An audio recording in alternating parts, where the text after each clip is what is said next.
potential. Now, remember that it said it allowed the entrepreneur. That means the person who has the willingness to take the risk. I didn't say it allows somebody who is thinking. I said it allows the entrepreneur. So I'm not talking to the right audience. So when we say feasibility analysis, it means that analyzing that concept in your mind, has it got opportunity of creating value? And can it be sustainable? Analyzing that concept in your mind, has it got opportunity of creating value? And can that value be sustainable? I know, let me just go around the room. What idea do you think that if you try to turn it into a business in whole here, it will not be sustainable? I'm not talking about what is sustainable. I want what will not be sustainable.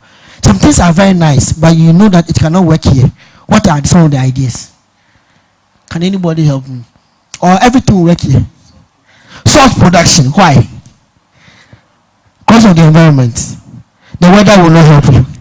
Okay. It says salt production. Do tilapia rearing.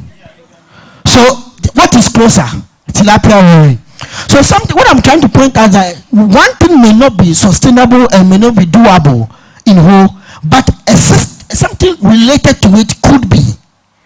So I don't want you to kill all your ideas in your mind. I want you to know that your business concept, if you do a feasibility analysis, you can see that there could be something closer to what you're interested in. Let me just get it right. A fisherman is a person who's interested in fish. So if innately you grew up and you like to do things with fish, there are so many things you can do with fish. Either you be the fisherman who goes to the sea, or you can rear tilapia, which is now of freshwater fish, which you yourself can find a way to do it. Now there are a lot of means of doing it in Ghana. Or you can be a person who becomes a cold store owner. I hope you understand me. Or you can be a person who does tilapia frying and grilling for people to eat. All of them, you are dealing with fish. Your interest doesn't stop with the fact that it is not doable. Which aspect of what you want to deal with do you want to do? Do you understand what I'm trying to say?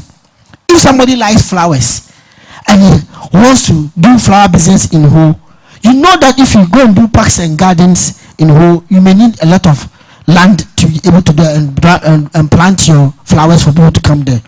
But if you are selling flowers here, maybe you will not get a lot of buyers, maybe 1 or 2 hotels. Even that may be a difficulty. But if you create a park with lovely flowers for people to come and rest in, people to come and use for weddings and take pictures, that has more value than what you thought about earlier. But still your interest is fulfilled. Most of us, because we don't do feasibility studies, we don't look at the options and the alternatives that stand around the concept we have in our mind. So we think, it's not doable. No, it can't happen. Let's take it away. So you kill every single thing that comes into your mind because it's not doable. It's not possible. If I want to work with salt and I cannot produce the salt, maybe I'll sell the salt. I hope you understand what I'm trying to say. So I can find, because maybe I have a natural interest for salt, which would be very interesting if I have a natural interest for salt. But if I have a natural interest for salt, I have to find a way of doing things with salt. So what your interest may be in may not be doable here, but a related issue. And sometimes you may need to even go to other neighboring towns to who maybe you can be the person who has a big shop here and takes the salt to other smaller shops. That may be the best thing for you to do. So you have to start thinking about what else can I do in connection with my interest. Okay. Now, so a feasible business will generate adequate cash flow. That means generate rent, get some profits, and withstand risk when changes come, and remain viable in the long term and meet the goals of the founders. It means that, or meet the goals of the entrepreneur who began it. Any business that has to be feasible has to think about the fact that what is the future looking like? How do I keep my eye out there so that when there are changes in the economy, when there are changes in policy, when there are changes even in market demand, I can still create something around my product, but people will need it and want it.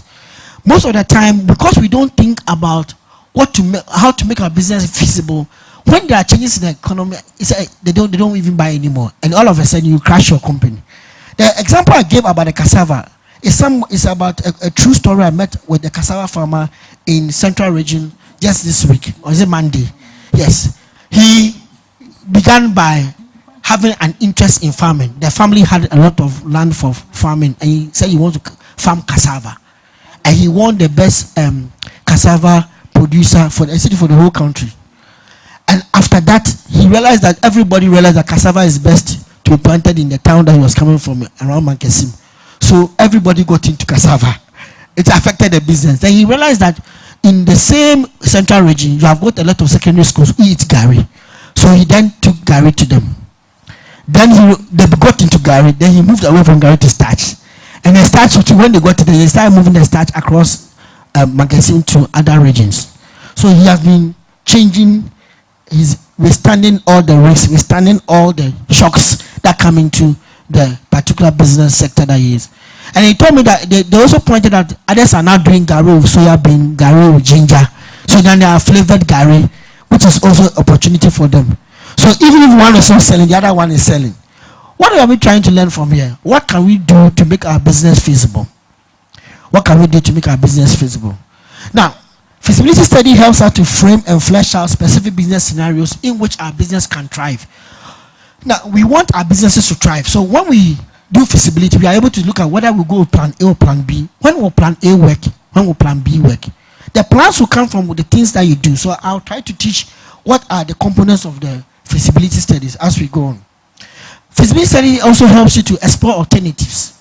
You know, I was talking about a salon. I gave you about 4 different alternatives that somebody can run a salon. That shows you that at least you can know that there are different perspectives or alternatives that exist for a concept like just running a salon. Okay. So now let's get into the detail. What does a feasibility look like? Every feasibility study may have different steps in it. The first step is a market assessment. What product do I really have? What concept of a product do I have in my mind? What concept of who is the target of the cost? Who is the target customer? What benefits and features does it have? What marketing strategies am I going to use? So we're going to take it one by one. A market feasibility identifies whether the product is viable within the competitive environment or the industry or the marketplace. Can the people buy? Even the product I have, is it something that is of interest to the people of the community? That's the first question you are asking. Now, you may have an idea in your mind, but who is it a solution to? That's what we are asking. People buy something which is of solution to them. If somebody is hungry and wants to eat rice, he can either eat plain rice, he can either eat fried rice, he can either eat what? Wachi and jollof. Now, he is hungry, that is the need. But the want he wants will differentiate what he can choose. So what you should do is that if you realize sometimes somebody in the restaurant will tell you we have plain rice, we have jollof, and we have fried rice, and we have wachi. Which of them do you want? So I've satisfied all the possibilities maybe within the locality for the table if you are looking for a person who needs to eat right. But if you bring only plain rice, unless I'm very hungry and I'll just take anything, I'll just settle for the plain rice. I hope you understand what I'm trying to say. But you should also understand the customers may have wants. Want is different from the need. The need will tell you what the person actually wants is actually seeking for. But the expression of it will tell you the want that he's looking for. He may want a little bit of this. Sometimes somebody wants a little bit of fried rice plus a little bit of plain rice. I hope you understand what I'm trying to say. So the options and alternatives you give to the person will help you sell your product.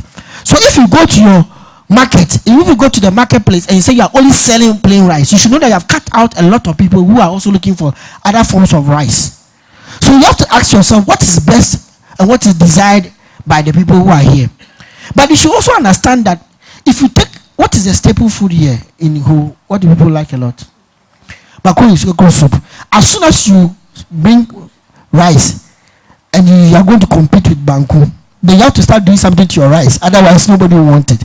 Maybe you can do rice and okro, rice balls, something that will come closer to Banku. That is true.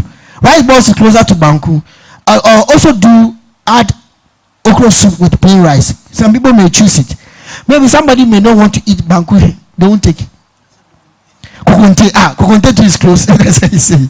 But what you are trying to say is that if you examine the market, what can you bring that it will be of difference, but it will also be of something that will be needed by them.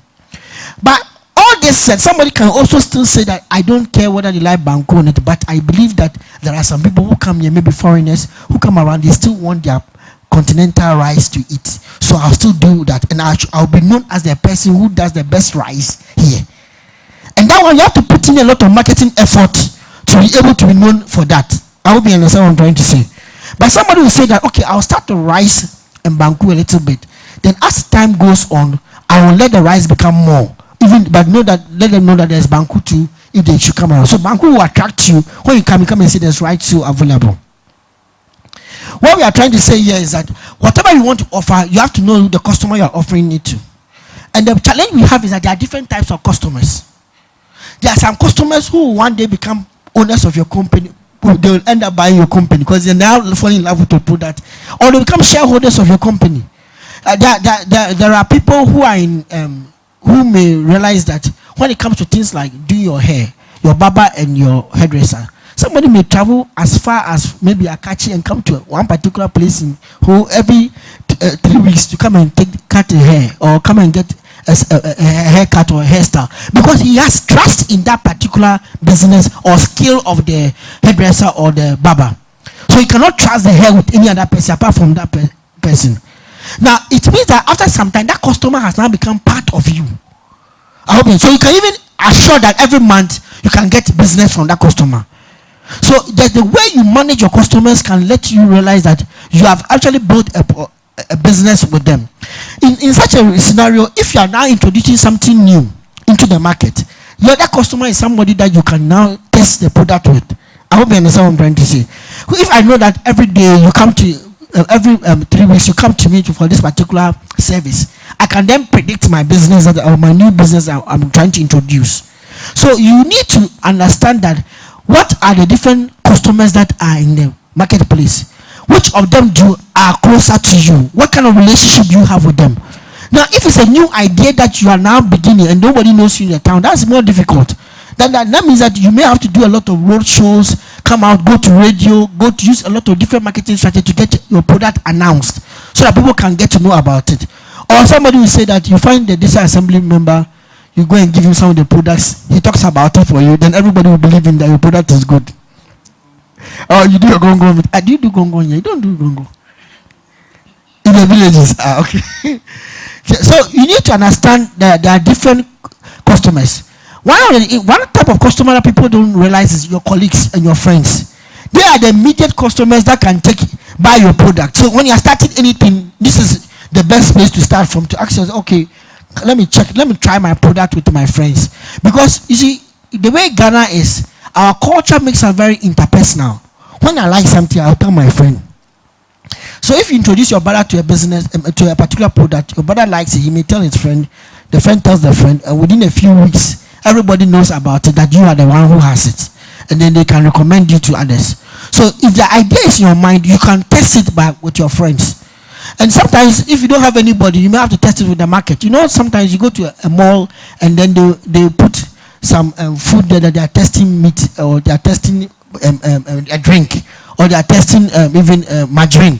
So they will have some bread there, you can taste it. It's free for you to eat and taste it. What are they doing? They are trying to check whether the market will accept the product.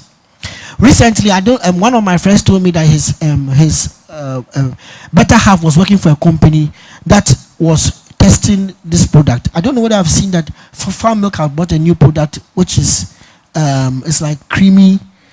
I don't know. I've forgotten the name they have for it. It's a creamy yogurt. It's in not the patch. It's in a bottle. Fun Max or something like that. You Max, and they have got Valina and all those kind of stuff. And he was telling me that when they took the thing to the market, consumers were complaining that the thing is too creamy. If you realize when you pour in it, it takes a long time for the thing to. It's very thick. But and I was asking that why didn't they make, because yogurt should be a little. If you make it too thick, it's very difficult for people to drink. But that is one of the reasons why they did it. They did it to fit into a market that is very creamy yogurt. So the company is not changing. They have still kept it as creamy and they are still selling.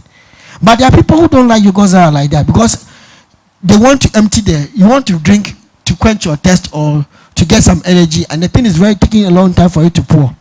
So if they'll go for their Yomi yogurt, they shake it a little bit and then they drink it. That one you are good to go. I personally complain to them that the one which remains in the thing is more. I went back to Malcolm and told them, see the quantity that is remaining. I need to use my tank to do some display or whatever. I have had to pour water into it to mix it to get it out. But I don't know. Farm milk is not listening to the customers. It's really not good for us because you buy it and then half of it you have to throw it away. And that that's kind of the customer feedback you should get. And my friend was telling me that they told that this when they finished, they told Farm Milk that the thing is too creamy for the Ghanaian audience, but they still release the product just like as it is. I hope you understand what I'm trying to say. And I'm not the only person saying. I'm coming from Accra. Somebody is in Ho. He's having the same experience. And I think the company will not realize until maybe there's a very large customer base making large noise about it. And if somebody comes up with a similar product that is less creamier, the person will take. That is why the other